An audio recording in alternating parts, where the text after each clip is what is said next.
Hi again, YouTube.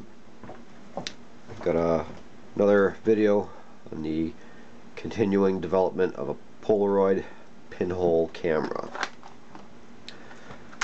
If you remember the first video,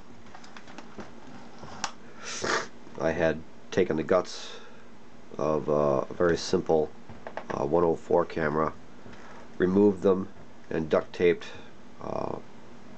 a laser drilled pinhole over the inside housing, I guess you'd call it. Well, since then, I've discovered a couple flaws with that. One, it makes it difficult to do multiple exposures. If you want to do a pinhole picture with more than one exposure, I used a piece of tape for the shutter on that. Well, all of this stuff here is not real tight, and every little motion makes it move. And I wasn't quite sure how to deal with that, so I took the guts that I took out of this housing back in. I rewired them and hooked up a new aftermarket battery compartment thingamajig, and I didn't want to spend the money on the right battery, which is still available.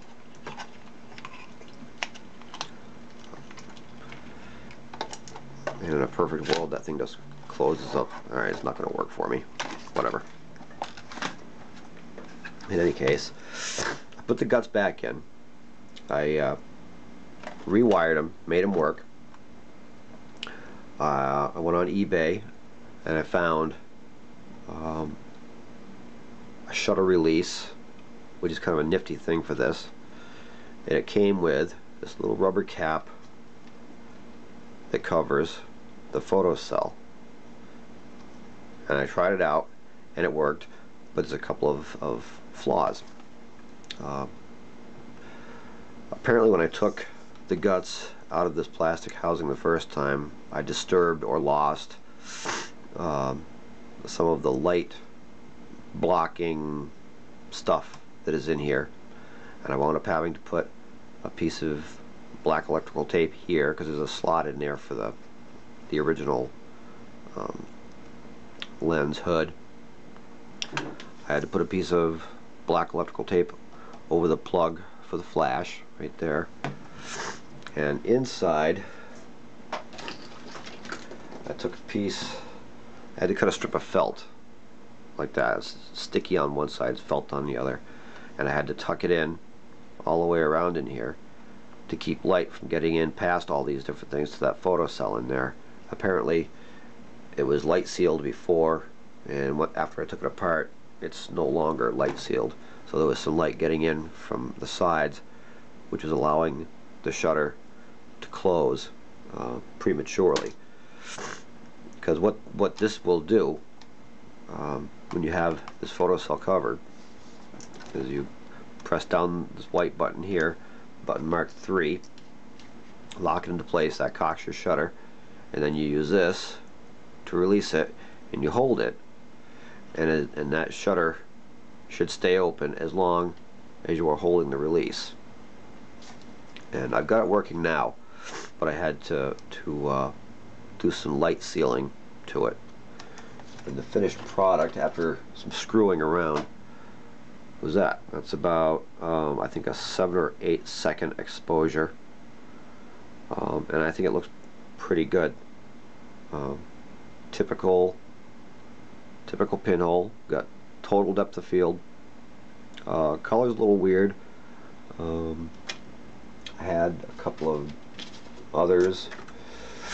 This is one of my earlier trials, and this circle you can see around here was from the felt. I had it in there. It was bigger than it is now. It stuck out, so I had to trim it down.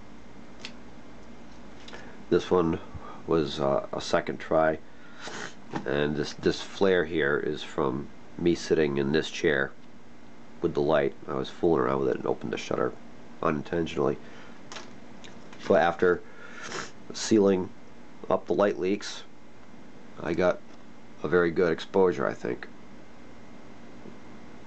And this was these aren't real common on eBay, the shutter releases, but I think they're well worth it. Anytime you don't have to touch this thing, because still this thing is wiggly and jiggly, so you want to make sure it's steady, and you use this to release the shutter so you're not touching the camera exactly, and you hold that, the shutter should stay open, assuming that your electric guts are working, and you can get whatever length exposure you need, close the shutter, pull your tabs, and you're good to go. I'll continue to post any developments as I come upon them. I'm not doing a whole lot right now. I'm getting over a cold, but that is the latest update, and this is pretty cool. I'm very psyched about this, and I'm looking forward to taking it out in the field and taking some pictures with it. So until next time.